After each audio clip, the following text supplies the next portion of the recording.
good afternoon. You're watching ET Now. I'm Anisha Jain. With me is Aisha Faridi, and the closing trades today are looking very smart. Yes, we're off the highest point of the trading session, but not much to complain. There's a definite risk on sentiment which is visible across the board, and that's quite visible in the commodities world as well. Crude has seen a sharp spike of almost 30% from those levels that we saw in the month of June, very close to that $90 per barrel mark. And even if you look at the metals basket, that's shining away in the trading session. In fact, Nifty Metals has managed to hit a record high level today. So whether it's a SAIL, an NMDC, a NALCO, all those different pockets of metals are actually doing well in the trading session today.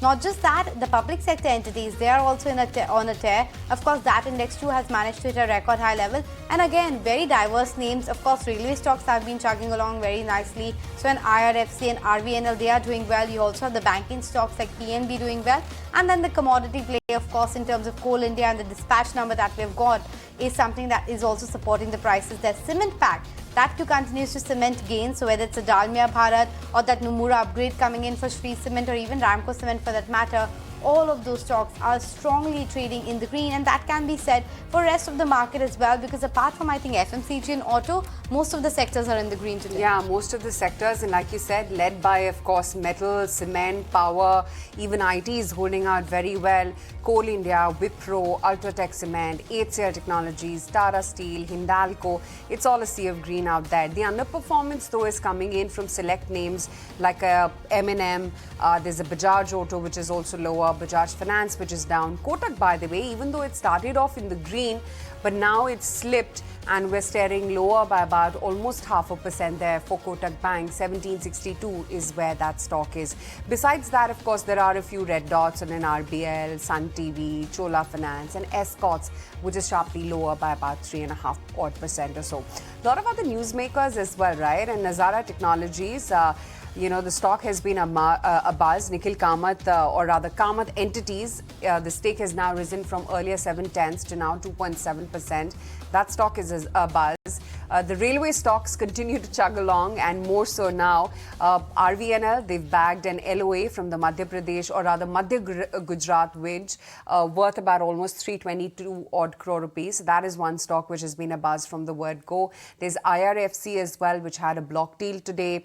And then, of course, Geo Financials too. The stock is out of the T2T segment, and the exchanges have revised their price band from 220% from the earlier 5%. So these are a couple of newsmakers as well in trade. But yeah, let's take stock of what the trading day is looking like. We are smartly rebounding and smartly following through to Friday. Naresh, hi afternoon. Can the momentum stay? Looks like the momentum is yet to start in the heavyweight space. It has continued in the broader markets. We are seeing mid-cap indices up almost more than 1%, small-cap indices more than 1%, and across the board, the breadth is pretty strong. We are hitting new all-time highs on all indices apart from the Nifty 50. We would have hit a new all-time high today on Nifty 500 as well as the Nifty total market. So now what we need to see is whether we can cross that 19,550, 600 mark on the Nifty, 44,800, 45,000 mark on the Bank Nifty. That would change the momentum. So overall, the bias remains positive, and going forward, it could be large caps which could take center stage. Large caps will now take center stage because the mid-cap rally has already been quite stellar in the last 1 or 2 months, of course sitting at record high levels. But Shivangi Sardo also joins us on the show. Shivangi, do you concur with the view? Continue to maintain the positive bias and more so on the large caps? Hi, thank you for having me. So we've seen that, despite there has been some support-based buying and the index has seen a good run-up, as we head towards the September series. Although Nifty is outperforming as compared to Bank Nifty, so, the buy-on-decline strategy would continue in Nifty. But then again, Bank Nifty, we would want to watch the levels out there. Nifty, if we talk about the support, 19,250 would act as a crucial support, which has to be watched out for. And if it crosses 19,580, we would see an up move towards 19,650. But that is a hurdle, 19,580, which is acting out from the last 2 weeks. So one needs to cross this level for an up move to continue. Overall, we've seen that rollover data have been quite in line with the 3-month average. So overall, longs have been liquidated, but the good part is that support-based buying is intact. So it is going to keep the market afloat along, consolidation. Clearly, the metals pack, Naresh, where we are seeing the brightest of moves, right? I mean, everything from a sale, Nalco, Tata Steel, Hindalco. You think one could still go long here? Actually, looking out to wait for a little bit of a dip on this sector, because in the short term, some of the names have really moved up. So we've seen a 5 to 10% move across the board.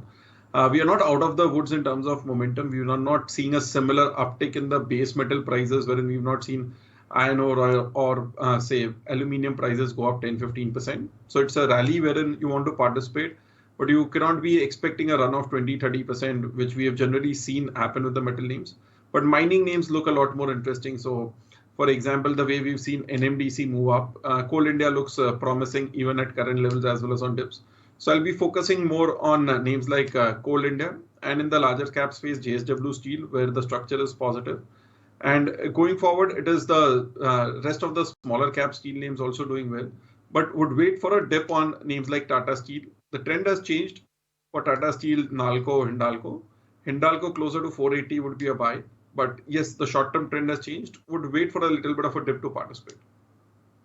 Okay, so that's the take coming in on the metals pack. Mining names look quite interesting, but just shifting focus away from metals to what's happening the other soft commodities and agri commodities. Stocks like Shree Renuka Sugar are doing quite well for themselves. There's a report talking about how the state of UP or Uttar Pradesh is looking to increase the state advised price, or SAP price as we call it, and that's the reason we are seeing some of these stocks seeing quite a bit of bounce back. In fact, Shree Renuka Sugar is sitting with a gain of almost 10%. Let's try and decode what will be the impact if and when this does play out. We have with us Mr. Atul Chaturvedi, the Executive Chairman at Shree Renuka Sugars, joining us on the show. Mr. Chaturvedi, hi. Thanks so much for making time and speaking with us. First up, could you confirm to us this latest report about the UP SAP? Is it likely to happen? By when and by how much are we expecting the increase in prices? As a matter of fact, we were expecting that some increase in SAP would happen, because last year they did not increase anything. UP did not increase. And this being an election year, so this was very much on the cards. But what we are reading in the press and the media, that 25 rupees per quintal or 250 rupees a ton is going to be the price increase. That is going to be a little too steep. We were expecting the price increase could be in the region of about 15 rupees a quintal, but this increase would amount to something like 9 to 10% increase, which is reasonably significant. As far as the impact on the sugar prices are concerned, I think sugar prices worldwide are already on the boil. In fact, London is currently trading above $730, which translates into more about something like 60 or 61 rupees as far as Indian values are concerned. But Indian consumer is still insulated big time, because in our country, the sugar is still available at 36, 37 rupees or thereabouts. So I think going forward, we can expect some bounce as far as the domestic sugar values are concerned. That is bound to happen. Yeah. Right. Mr. Chaturvedi, I mean, speculation right now, but would you have any idea on when the prices would be hiked? No, this SAP would actually impact the new season crop. So it's not going to happen today. But in any case, we are towards the fag end of the crushing season of last year's, and the sugar availability gradually is going to keep coming down. And some impact of the strong international values is bound to get reflected in Indian values as well. So Indian values are inching up, but India is still adequately covered as far as sugar is concerned. So our consumers are actually in a happy situation. But I'm sure with everything on the boil, like vegetables and pulses and edible oil, and the world is reeling with climate issues like El Nino and all. So some impact was definitely going to come on the sugar values within the country as well. Season that could be a bit of a worrying point. The retail sugar prices inching higher, but so you talked about how India has been insulated so far, and what more the government is doing in that regard is probably putting some export curbs. It's been done for rice, it's been done for wheat, and there are reports talking about how there'll be a complete ban on exports for sugar for the coming year. Do you think this is likely to happen, or there would be at least some respite, maybe 5 million ton or 10 million ton, something that we will be able to export in the next year? Well, last year, India exported close to about 6.3 million tons. And before that, we had exported more than 11 million tons. So whatever surplus, extra surplus was already there in the system, so that has practically got exhausted. So now we have quantities which are much more reasonable. And I see no reason why exports will get opened up, though the industry would continue to demand, because the price delta is huge. Internationally, it's available at 61 in India. So it's a huge opportunity. But if I were to talk from the side of the government, they would probably not, looking at the consumer, they would be much rather not be interested in opening up of the exports. So exports, in my view, is going to be the first casualty. And if push comes to shove, and the crop in Karnataka and Maharashtra really looks bad, then we could see ethanol play also getting affected a bit. But having said that, we feel that ethanol prices need to be hiked upwards, at least minimum 4 to 5 rupees a litre. Otherwise, next year we would see more and more cane juice getting diverted into sugar, and ethanol program getting marginally affected. So I think that's a call which the government will have to take in the due course in the next couple of months, basis how things pan out as far as Maharashtra and Karnataka is concerned. UP sugar scenario looks to be quite all right. Absolutely no problems as far as UP is concerned. Yeah. Vedi for joining us today and putting in perspective how the entire sector dynamics are shaping up, whether it's export, whether it's ethanol, and what the retail prices are likely to be. Appreciate your time on the show today. But shifting back to what's happening in the technicals of the market as well, just wanted to get a sense from you, Naresh, from the entire sugar pack. Is there any name that comes to mind as the top recommendation? So the smaller names look a lot more interesting than the larger ones, but if one has to look at it, Dwarikesh sugar looks interesting. The stock has consolidated for a really long time, so that's a promising one. Then Dhampur sugar is another one which looks interesting. The stock has again been sideways for a really long period of time. But what we are seeing is bigger, longer term breakouts in something like a Magad sugar, Awadh sugars. These are the names which have actually shown very strong momentum. So one could take a whole basket. The main largest one like Balrampur is not really showing that strength. If it crosses 420, that would be an indication of strength for Balrampur. But as of now, a basket of smaller sugar names look very promising. And it is across the board, whether it is a small micro cap name like Sakti Sugars or a Ugar Sugar, we are seeing more momentum in the smaller names. Within the railway pack, where do you see more strength, or is it pretty much across the board? Everything from a Titagarh to an Ircon, RVNL, even IRCTC? So talking about the entire railway space, we've seen that there has been a lot of action, especially IRCTC saw price volume surge after a long consolidation. Among this space, I'm liking IRCTC, of course, and another such name would be Railtel.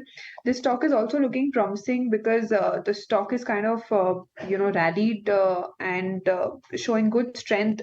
Follow-up buying can be seen after the breakout as well. So these two are, names from this sector which can be watched out for. So that's a take coming in on the railway stocks. Naresh, what about the IT pack? Persistent systems sitting at, I think, life high levels.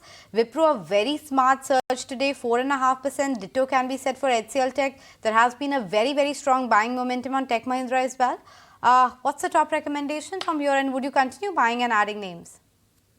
So earlier it was persistent system, which was the first one to make a new 52-week high all-time high, but that's already moved up another 8% over the last few sessions. But Wipro is the interesting one to start with. The stock has corrected from almost 750 levels back in 2021-22 all the way down to still at 430 levels. And the last 1 year highs were around 430, which has been taken out today. So this looks promising for 480 to 500 in the short term. The second one is another large name, which is HCL Tech. 1200 was the resistance. That was the high in March of 2022. That's a nice cup and handle breakout. So this could be the leader in the large cap space. It could go back to 1300, 1350 levels, which was the previous high. So out here, the choices are many. Tech Mahindra has also given a breakout. It has done well in the short term as well, but I would go with Wipro and HCL Tech at current levels to be stocks for the short term. The take coming in fact, let's also listen into what the managements of Vini Organics as well as Maruti had to tell us, because both of these companies were talking quite positively about their outlook. Of course, for Maruti, they are talking about how the inventory levels are high, but the festive season has started on a very, very positive note. And for Vini Organics as well, it seems like worst is behind and incrementally getting better for US and Europe. Listen in. I think we have reached the bottom. I would like to believe, and at least from what I'm seeing, the worst is behind us. Europe has been slow. China has also been slow. But the US is picking up. Most of them now seem positive. They are saying end of the year, we will see demand pick up. So let's see, keeping fingers crossed. IBB is, has been a stable product for us. Last year, actually, there was a pickup compared to the previous year, which was slow because the year before that was quite good. Other than, few monthly variations, this year should be stable. Ibuprofen as a drug is doing all right. Our largest competitor actually has not been producing IBB for the last few months. So that segment is doing all right for us. This period saw a growth of about 24% in retails, as also in the booking. So that's a great beginning, I would say, because the festive period in India starts from the 17th of August with the advent of the Chingam month in Kerala. Then later it goes on to the Ganesh Chaturthi, Janmashtami in the western part and the northern part of the country. During the Navratras, we have Gujarat and Bengal as the main areas, and then Diwali, Dhanteras, and Baidu in the north and central part of our country. So generally speaking, the festive season gives you about 23 to 26% of the annual sales of any financial year, statistically that is. And this year it's expected that the sale in the industry annual volume will be about 41 lakh. That means you can expect a sale of 1 million units, 10 lakh units in the festive season. So the beginning has been good, and we are hoping that this trend of the strong demand would continue going forward.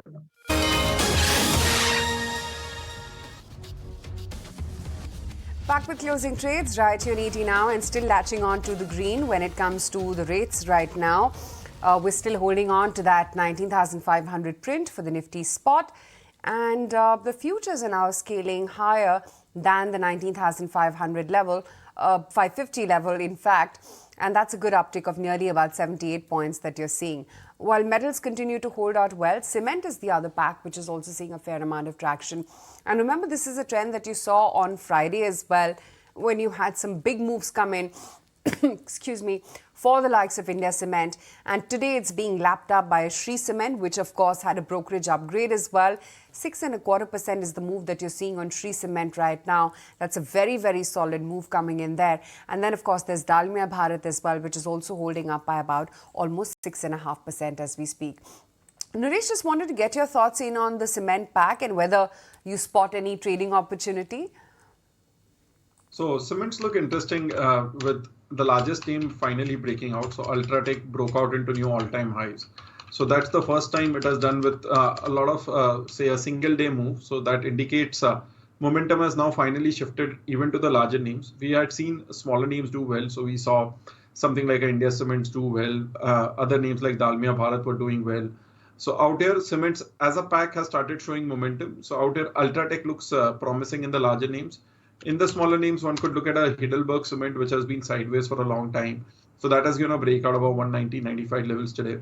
So the choices are many, but I would go with a basket of, say, a large cap like Ultratech, then maybe look at a Heidelberg Cement, NCL Industries, very small names, and Mangalam Cement. So these are three small caps which look interesting, and the large caps, Ultratech itself a very promising chart, finally breaking out with very good price action on a single day. Otherwise, the stock has a tendency to not make large moves. So generally an indication of a fresh start in cements.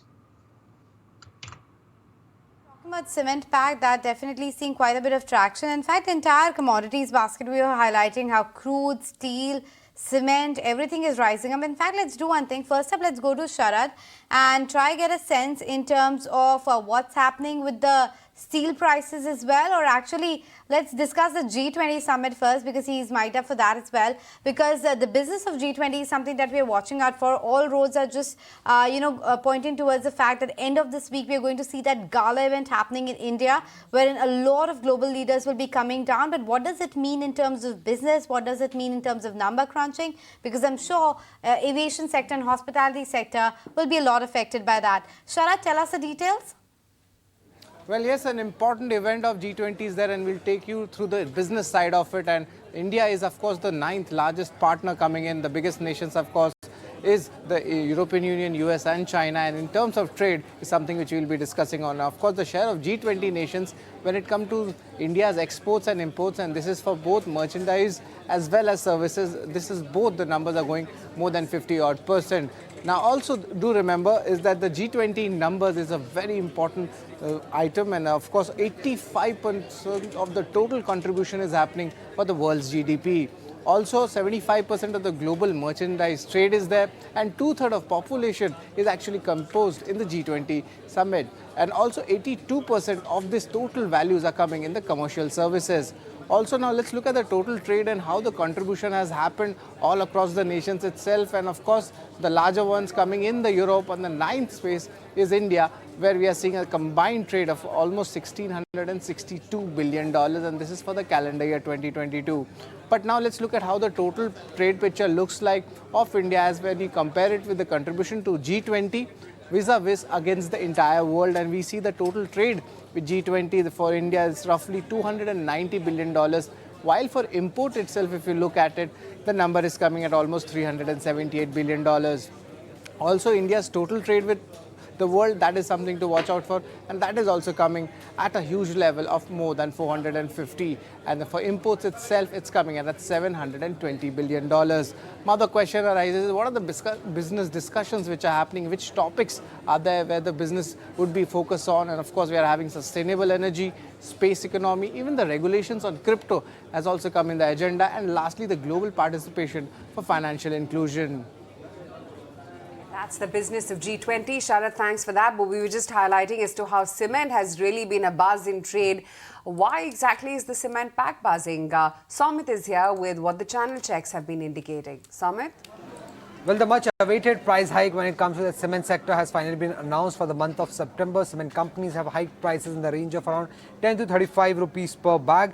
On the demand trends, what the dealers have indicated is that the demand trends are continue to be healthy given the fact that the intensity of rains have been lower, and for the full financial year the street is expecting a double-digit growth when it comes to cement demand. On the east side, the price hike has been the highest, around 35 rupees per bag, and dealers have also indicated that a similar round of price hike could also happen going forward. When it comes to the western region, the price hike has been in the range of around 10 to 20 rupees in Maharashtra and Gujarat. In southern region, there have been indications of a price hike in the range of around 15 to 20 rupees per bag. However, the same has not yet been implemented in that region. When it comes to the northern region, the price hike has been in the range of around 15 to 20 rupees a bag in Delhi and Punjab, and in Rajasthan market, the price hike are yet to be implemented. So we'll have to watch out what happens in that region. And lastly, when it comes to the central region, the price hike of around 10 to 15 rupees has already been announced in most of the markets. Now, given the fact that the price hike has been highest in the eastern region, the companies that stand to benefit the most out of this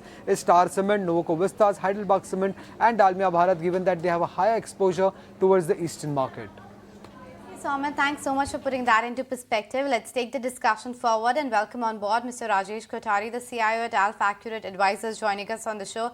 Rajesh, hi, good to have you on ET now. Let's begin by discussing the building material and cement space itself, because that's seeing quite a bit of traction. Would you be a buyer in any in this sector in any of these names? Well, yes, we remain positive on cement sector, not only cement sector, overall on the building material space as well. The few things which are important is, one is, of course, the demand is reasonably good. And second is, importantly, the cost curve is coming down, particularly for the cement sector, which definitely adds to their margins. When it comes to building material, I think they get the tailwind from the industrial capex. They also get tailwind from the government capex. They also get tailwind more from the real estate boom. So there are multiple tailwinds which helps the building material segment, whether it is a wires, whether it is cables, whether it is a PVC pipes. So that's basically the space on which we are reasonably positive. We continue to own this space from almost, I would say, last 3 years, and we remain constructive even at the current levels. Stocks which have been holding out, and in fact, talking about Shree Cement, there was a Nomura upgrade as well to now a buy from the earlier reduce. They've hiked their target price also to 28,700 from the earlier 20,400.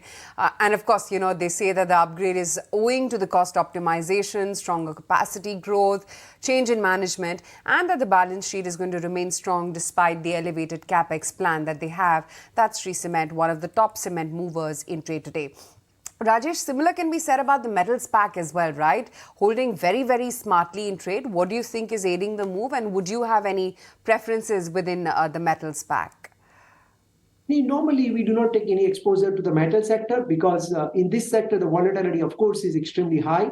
Not only volatility, the geopolitical reasons and the tariffs, change in policy on tariffs also significantly changes the earnings estimates, and because of the prices and the currency moves. So we avoid taking any exposure to metal.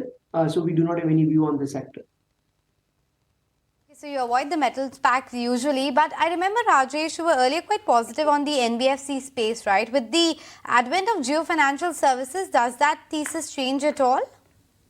No, not much. I think the size of opportunity is huge, and unorganized sector is still very large. The penetration is still remain very low. So I'm not too much worried about Geo making dent into the current NBFC space, which are the listed plays, because the opportunities are really large. But I think more importantly, the pickup in the credit growth, which is important factor, and the credit cost, which is also remains low, that is also important factor. If you look at the recent quarterly numbers, most NBFC, not only NBFC, even the banks, they both have reported reasonably good numbers. And incrementally, the pressure on net interest margins, which you might see on the banking space, that may not happen on the NBFC space because they are going to be now benefit as and when the interest rate comes down. Now, I'm sure, it's still 1-2 quarters away, but after 2 months, after 3 months, after 4 months, as the inflation worries comes down, the interest rate also, they need to reduce. And as that happens, the NBFC will be the bigger beneficiary compared to the banking space within banking and finance segment. Okay, the other space which is interestingly seeing a bounce today has been the IT pack, and we were just addressing this with our chartists as well. But Rajesh, do you believe that the worst could be behind IT, and at least, one can be a contra buyer here? I think you need to be really very, very selective when it comes to IT names. So of course we own few names, but on a sectoral basis, if you ask me, we are still underweight on the IT as a sector. I think we see a lot of opportunity on the domestic themes. Be it building material, be it the space in banking and finance, be it space in automobile and auto ancillary, be it space in capital goods. I think there are a lot of things which are happening on the domestic side, which makes more bullish on the domestic theme compared to the themes which are linked to the global economy. Please remember, the world is still grappling with the question of whether we are into recession or whether we are into stagflation. And in such kind of an environment, one needs to be really bottom up when it comes to the sectors like IT. That's basically our view on the IT sector. Discuss some of the names, Rajesh. How are you being selective in the IT space? Are you looking at large caps? Is it the niche ER&D segment that you're looking at? Any names? Well, I think it's a combination of all things, be it a large cap or be it a mid cap or be it a small cap. But clearly, as I'm saying, the challenge here is how basically the companies make sure that they move their portfolio, their current product profile, the suits from the legacy to the more related to cloud in last 2 years, and incrementally from cloud to the AI related portfolio over next 3 to 5 years. And therefore, as I said, unfortunately, I will not be able to talk about the names, but a selective strategy would be the better strategy in this space. Great to have you on the show today, Rajesh. We let you go on that note. Let's just map what the market is up to, and we have made it to the 19,600 mark, at least on the Nifty futures. So it's a good 0.5%, 100-point gain that you're sitting at for the Nifty futures at least. But on that note, let's get in some closing trades as well going. Shivangi, what would you have on your list? So first on my radar is TVS Motor. This stock has, done well from the entire sector is moving quite well. And we've seen that seasonality-wise, this stock really moves in the month of September. So this, we've seen a good run-up as well. And follow-up buying can be seen at higher zones. So recommending a buy here with a target near 1510 zones and a stop near 1425 levels. Now, my second pick would be from the realty space, which is DLF.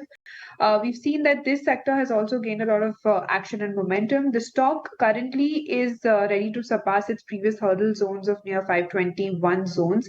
And we've seen that, buying can be seen above its key exponential moving average.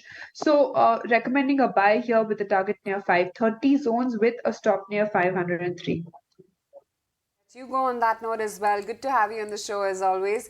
Naresh, what's on your closing trade radar?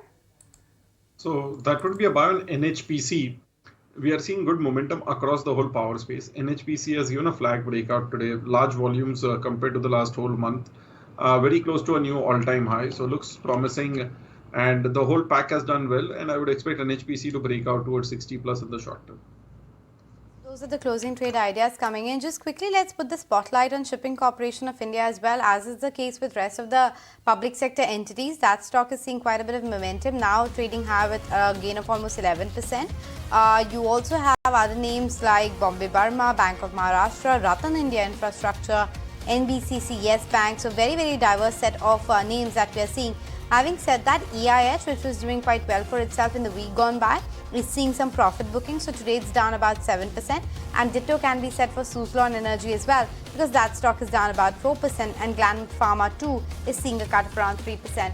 On that note, we'll slip into a very short break, but don't go anywhere. Lots lined up when we come back.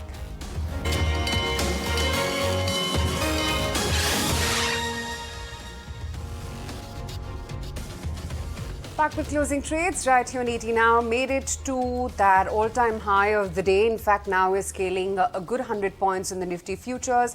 19,600 print is back, at least for the futures. 19,523, led by cement, led by metals, and of course, select technology names as well, which are springing up quite smartly in trade. We have Manoj Muralidharan joining in on the technicals, Vinit Bolinchkar joining in on the fundamentals right now. Gentlemen, both of you, good to have you on the show. Vinit, just wanted to get your sense in on whether or not there are opportunities afresh within the cement pack wherein you would recommend a buy?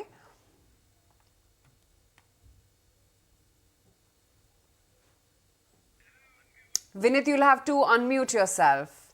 So I beg your pardon. I believe that the Ambuja Group offers an opportunity to enter the segment, because I think over the next 3 years we are going to see some huge capacity additions. It's a large cap stock, and due to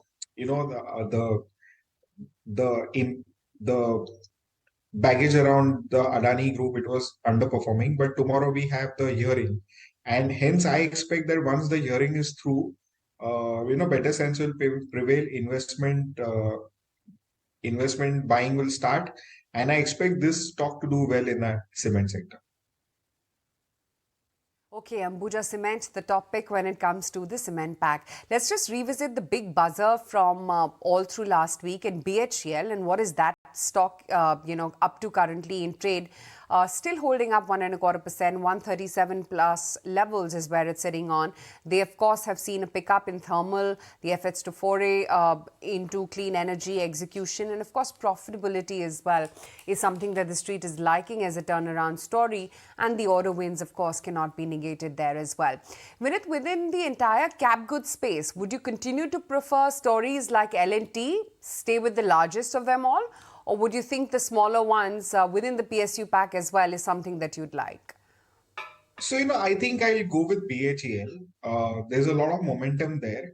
And my optimism comes from a couple of things. Not only the business environment getting stronger, but at the PSU level, the leadership team, there's a think tank which is putting in place very, very talented people who are being drawn in from the cadre itself, from the company itself, who have spent a lot of time. So any superannuation that happens at the senior level is being replaced by people who are well versed with the business and have shown great promise. So leadership teams are getting exalted. And if you see BHAL, it's into 5 segments. Your railways, which is booming, defense, they're into power, they're into renewable energy, and cap goods, and especially in thermal energy, where the base load is is under capacity. I think with the flood of orders coming in and lack of competition, with L&T and Thermex and kind of players staying away, I think there is a very sweet spot for BHEL to build on this story. So, if you were to just consider 140 as a long-term resistance level, once it breaks out over there, I think the momentum will carry this trade into next year. Targets are around 180, 200 and possibly higher as the new addition in order book starts flowing in. Okay, so 180 to 200, that's the kind of levels that you're watching out for BHEL. Quite a bit of breakout is what we have seen there. But we've seen breakout on Nifty itself and the whole market as well. Manoj Muralidharan is also there with us on the show to talk to us about the technicals. Manoj, we were just speaking with another technical analyst, Rahul Sharma of GM Financial, and he's talking about how there could be a 1,000-point rally on the Nifty in the month of September itself. If not a 1,000-point rally, at least are you expecting a big breakout, maybe 20,000 levels? Yeah, good afternoon. So I look more from the derivative perspective, not from the technical side. So there is a lot of quantitative and FIR data that comes into this play. So what happened is this month when we started the September series, the Nifty was lesser by almost 17 odd lakhs, because August started with almost 1 crore 17 lakhs and we were almost at 1 crore for September.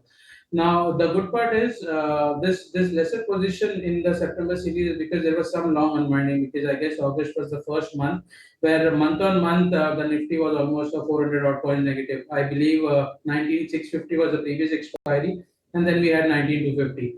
So the short rolls which was happening from the FIR desk, we have seen that coming in, and the FIR started with almost 50% long. So just shorting 50% of it, and the most important thing, there is a ratio analysis that goes between the banking and the Nifty. So the bank Nifty and Nifty is at a ratio of 2.28, and every time, even last time, if you remember, I guess it was almost 35-40 days before when we came to this ratio, the bank Nifty gave a good surge of almost 22 to 2,500 odd points. Now, banking and financials is almost 35% of your Nifty, and with lesser short rolls that we have seen month on month, we believe, yes, there is possibility, but like you said, the 1,000 odd point, that is just a statistical observation, because if you see almost 10 years down the line, every time September happens to be a positive month, the first thing we would see is a 19,650 on the spot. Now that happens to be the weighted average price of almost the last 80 to 100 days. That is almost 2.5 months of expiry where the short rolls from the FIR desk is happening, because they are selling in the cash market. So there is some type of reverse arbitrage which is going on. So if we close about that, and in even today's case, if you see the Nifty is added almost 2.5%, so that is a positive indication, and a fresh addition of almost 2.5% after a short covering certainly opens gate. But as of now, I believe that 19,700 to 800, that might be the target. If we see further fresh longs, yes, there is a possibility of 20,200, which might be in the offing. Higher levels is what Manoj is foreseeing on the charts. But the Nifty could rally 1,000 points within a month. That's the word coming in from Rahul Sharma as well. He also expects the PSU banks to perform very well in the coming months. Let's hear out his opinion. On the PSU Bank Index, which has held on very well in this entire correction and seems ready for another round of up move. On the other side, you have private banks which saw profit booking in this last few weeks. So my sense is private banks may take a backseat, may see a small bounce back here and there, but PSU banks should actually do good from here. So that puts up around 60 to 65% of the Nifty in a rather sweet zone, which after this consolidation, especially since we've crossed the 20-day moving average on Friday and closed well above that, the chances of the Nifty heading towards the 20,400 mark in the month of September seems very high. So yes, we are calling in for a 1,000-point rally in the month of September. 19,230 is the last blow that the bears could manage, and which was sort of not successful. So that should act as a base for this month, and we should very well be headed towards 19,800, 20,000 and above in the coming few weeks. So that's the view coming in, a 1,000-point rally, 20,400 as soon as the month of September itself. But Vineet, I wanted your take regarding Geo Financial Services. We are talking about how the value discovery can happen on this one now, given the fact the entire passive flows and the entire circuit revisions, etc. have happened. Where do you see the fair value of this one? See, right now, it's just the inception of the business, and to build traction and build credit growth and all is going to take time. So, it's very difficult to assign a fair value to the business until we do not get any hearings on, what is the growth path going to be. But having said that, I would like to draw your point to some qualitative aspects of the business, as I've said earlier also on your other shows, is that the kind of data that they have, and they know the usage pattern of the individual users. I think they can tailor-made solutions for all these individuals and really build a very, very high data-centric, lending portfolio, which will be the envy of all the other players. They do not have any cost of acquisition. It will be cheaper because they already have the data. They have to only mine it. And when you, on the supply side, when you tie up with the best in the world as businesses, like you have tied up with BlackRock for AMCs, and we'll see a couple of announcements coming for the insurance JVs. Okay, I believe that we are going to build a formidable platform, which will be the envy of the entire NBFC space as such. So I would not put a fair value to this stock, but just purely based on the quality of its database and its moats, I would consider this to be a long-term buy. Interesting. Geo Financials, that's the reading on the charts, or rather the fundamentals. Quick stock of what the market is up to. Coal India, of course, is powering up ahead well, but IT as a pack is doing extremely good as well. Look at Wipro, that staged a 4.5% move. There's TechM up 2.5%. There's HCL Technologies over a 3.5% move on the futures. Infosys is up 1.5%. TCS is looking very smart, and I guess the similar would be the picture when it comes to the mid-cap IT end as well. What with Persistent already clocking a fresh high for itself, 4.5% higher for Persistent, and I think KPIT, Coforge and the likes as well still holding out in the green as we speak too. But Vinit, the other point in the market is, where is it that you profit take in the near term? Where is it that you think that it's looking a little frothy and overvalued? So I would definitely look at the B group stocks, the small caps, which have seen a substantial momentum flow that has happened. I would, wherever the valuations are stretched, I would take profits out there and plow that money back into large caps, because now the rotation is going to be around the large caps. Some large cap names. Suresh, help me do a chart check on some of these stocks which are sitting at life high levels. You have IDFC First Bank, which is 5% higher after GQG has checked into that counter. Brigade Enterprises, that stock is high around 6%, doing quite well for itself. And then from the IT pack, as we were talking about, there's Cyient, which is sitting at life high level with a gain of around 4%. So IDFC First Bank has been in a strong trend ever since it broke out above the 50-60 levels. The stock has continued in a higher top, higher bottom formation, and out here, the best way to ride is to keep a trading stop loss. Now, our trading stop loss comes down to 92. So out here, the momentum is still positive, little overbought on the short-term charts, but we've seen it could continue with some bit of a pause. So 92 becomes a trading stop loss. Brigade is interesting because the stock was in a very tight range for the last 2 months, 560 to 610. That was the range for the last 2-3 months. The stock previously had made a top around 570 back in September of last year. So a good breakout here, and say after this breakout, one would ideally expect a move towards 700, 750 levels. So still a buy on dips would be interesting to see it go towards those levels. And See, if the price action continues tomorrow also, that would be a confirmation. Today is a one-day move, but any follow-up tomorrow would confirm the breakout to be done. So buy at current levels as well as on dips. Cient is something which is overdone in the short term, so no views out there. Views on Cyient, because that seems to be overheating a bit, Manoj. But you were talking about how the derivatives picture is stacking up. But talk to me about the various sectors. The rollovers were quite strong on the likes of cement, etc. Even IT was seeing quite a bit of momentum. Do you think anything to suggest that it's getting a bit toppish out there? See the concept which I would like to say here, there is a certain weightage every sector has in the derivative side, which is called as your market weightage to the entire market positioning that have. Now cement as of now is almost 3%. Now this metal that we are seeing right now, the rally which started almost 80-100 days, which is two contracts before, it's somewhere close to May, June that we saw this rally started. That time the weightage the metals had in the entire derivative segment was not more than 2.83%, which is as of now 5%. So yes, there is certain pockets where money has come in and the derivative weightage has come. I believe that FMCG cement still has more room. IT, though, I believe we might not really get a big move on that. Let's say for stocks like Infosys, 1480 to 1500 happens to be the resistance. So a better buy for stocks like Infosys, etc., would be closer to 1420. Cement specific, yes, there is a possibility. Now, we believe we have two picks, top picks from the cement, that would be JK Cement and Grasim.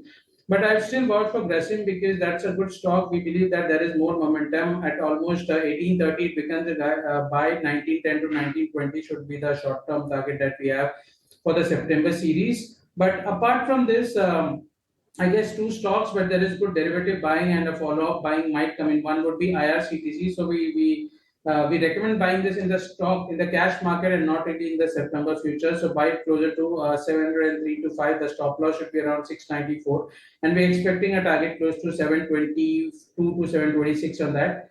The second would be SBI Live. I guess the last 3 days of expiry when the rollovers were happening, SBI has seen good base formation, and that was closer to 1280. Though the stock is almost at 1320 now, it has a potential of almost 1360 as a target. The stop loss should be at least 1300 on the stock.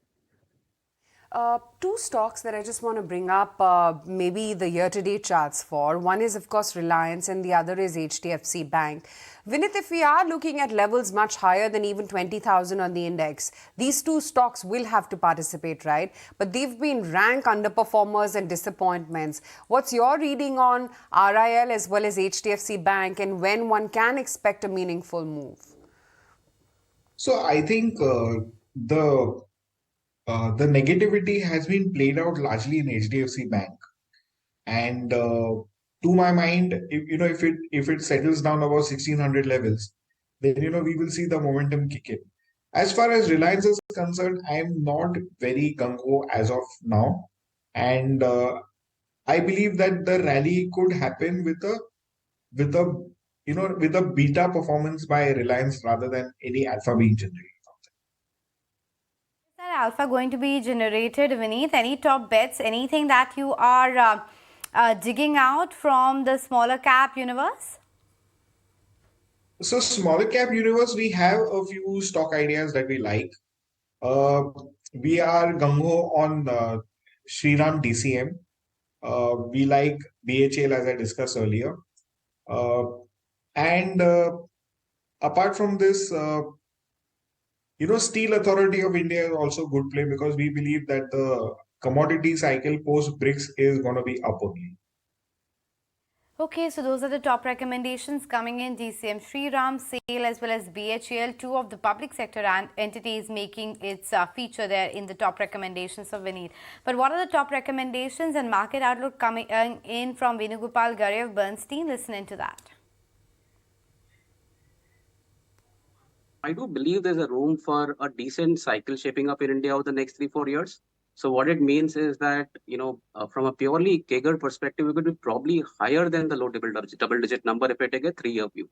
The problems and challenges are more about the next 6 to 8 months. Are you going to generate 4-5% returns from here, or probably be flat or down? I'm more at an index level in the flattish sort of a camp at this juncture for the near term at least. But at the same time, I do believe that market is going to chase themes, chase some of these small caps, where people don't really bother about valuations, right? Which is more thematic, in given that these companies can disproportionately see earnings rises as well. So bottom up picking perhaps important to a large extent. At this juncture, if I take a 6-month view, and SMIDs, even within that, you're just chasing momentum in certain places, but then you don't really have a valuation anchor in place. But on a 3-year view, I think I would still want to be believing that we're going to in for a decent return journey. Okay, so that's the expectation from the market. But tomorrow, of course, what are the cues lined up? We won't get much cues from the global markets, given the fact that the US markets are shut tonight for the Labor Day. So that is out of the window in terms of the cues. But other than that, we'll get a lot of PMI data. So the S&P Global Services Composite PMI, that's expected for UK. Some important data flow will happen from China as well. But back home, in terms of the corporate action, there's fundraising meetings which are going to happen tomorrow for Som Distilleries as well as Jupiter Wagons. So we'll watch out for these two companies. Gensol Engineering, the board is going to consider a bonus issue, and tomorrow is the last date to buy the shares of Route Mobile if you want to be eligible for dividend. So keep an eye out for that one as well. IPO action that continues. Tomorrow is the listing of Vishnu Prakash Pungalia. So that's the stock that we'll be watching out for in the smaller category. And of course, it's Teachers Day, so that remains special as well. And a special programming will continue on ET Now with respect to that as well. So those are the cues lined up for the Indian markets for tomorrow. But right now, what we are witnessing is a good rally in the markets. 19,532 is where we are at. The top gainer at the index level, of course, is Coal India, followed by Wipro, HCL Tech, Ultratech Cement. On the losing side, M&M continues to be on the back foot. Nestle India, Axis Bank, ITC. These are some of your key laggards. Naresh, what's your take on ITC? That stock has been doing nothing pretty much for the last many weeks now. So the stock did a huge move over the last couple of years. So now is the time for it to go into hibernation. And we also saw the stock make a classical top on the news of demerger of the hotel business. So now we get into a new range. So maybe the range could be 430 to 460. And it could stay there for weeks and months together also. So for now, it's a stock which has gone through that huge phase of momentum and then goes sideways. And the stock has had a tendency to go sideways for years together also. So for the near term, yes, for the next few weeks or months, I would expect it to be sideways. Okay, let's just take some BTST trades as well going before we wind up for the day. Naresh, what's on your list? So first is a buy on SBI, stock showing some relative strength today. Could see a small breakout, stop loss at 571, target price of 585. Second is a buy on NHPC. The stock is on verge of a flag breakout. Large volumes today compared to the last 1 month. Stop loss at 50.5, target of 54. Right, Manoj, what about your ideas? So the stocks, like I mentioned, IRCTC would be a buy. We believe that the stock has good potential. At least a 728 should be the target with the stop loss close to 704. The second would be SBI Life. As I mentioned, the stock has good potential, but at least in the short term, 1350 to 1362 seems to be the target. 1300 as a stop loss on that. Okay, so those are the stocks that our experts are recommending. But Vini, just coming back to the conversation on autos as well, Maruti was very late to the game of entire EVs, etc., and even SUV for that matter. But now it seems to be picking up. The stock has already surpassed the level of 10,000, then it quickly went to 10,400. Are you seeing higher levels coming in for Maruti, more buying interest from investors? I think the move has just started. People are now taking cognizance of the fundamental changes that are happening at Maruti. I think the street was waiting for the deal to get over between Suzuki and Maruti. And now with that out of the way, I think that this stock can move higher. We have got an aggressive target of 14,000 on the stock, but our time frame is for the next 12 to 15 months. Right, okay, that's the take coming in on Maruti. I mean, talking about autos, actually, autos are a bit of an underperformer today. So everything from an M&M to a Tata Motors, they're at best sitting on the sidelines. And of course, there are other big boys like an ITC and Kotak as well. 2 minutes left to go before we wind up. But Manoj, just wanted a quick reading on the charts of Kotak Bank. I mean, news sensitive as it may be, 4 months earlier, the Kotak actually decided to step down. While the stock started off in the green, but since then has languished. Yeah, that is right. But even as you are mentioning, the major private sector banks, even except from the PSU, we are not really seeing much traction. There is some amount of short positioning in Kotak Bank. almost at 1770 as a weighted average price. So we believe there is a good 18 to 20 more rupees. So 1748 to 1750 at least. We would be seeing that in the September future. The stop loss here can be 1780. So it could be a sell-on rise as of now, but the sell is not a big one, almost 2.5%. That is where the weighted average price we believe would act as a good support on the stock. Okay, on that note, gentlemen, we let you go. Vineet, Manoj, as well as Naresh, thank you so much for making time and speaking with TT now. Well, the week has kick-started on a very positive note for the bulls. 19,500 was scaled very swiftly, was maintained throughout the trading session, and we are going home with a gain of almost 100 points. And the good news is that the broader market enthusiasm really continues. So the mid-cap index close to record high levels, small-cap index stretched record high, and even if you look at the various segments, it's IT index, which is at 52-week high. Auto index has hit a record high despite being a bit sluggish otherwise. And then, of course, you have metals pack, which is doing quite well for itself. Fresh record high for that one, as well as the public sector enterprises index. Yeah, they're all looking very, very smart. Shree Cement, Dalmia Bharat, Nalco, SAIL, they've all sprung up very smartly. NMDC too, which held out by about almost 6% in trade today. SAIL, in fact, also saw a gain of about 6%. And mind you, this is in continuation with the move that you saw on Friday. But of course, today's star performer has been the entire cement pack. Amongst the large caps also, you've had an Ultratech Cement stage a move of over 3.5%. Metals, of course, have looked very strong. And then IT as well joined the party. So Wipro, Infosys, TCS, LTIM, HCL Technologies, these have all been big winners today. Adani Enterprises too scaled in higher by about 1.5%. DRL Divis as well did quite okay. There was an SBI Life. L&T did not have the best of trading sessions, but finally perked up about 0.5% or so. Closed flat for Reliance. HDFC Bank saw a less than 0.5% move. Maruti was just about lukewarm. So was the case with Adani Ports, ICICI Bank, and even Tata Motors, which were languishing. But yeah, for the index on the futures, we've made it back to 19,600. Let's see how tomorrow shapes up. For now, it's a goodbye from all of us.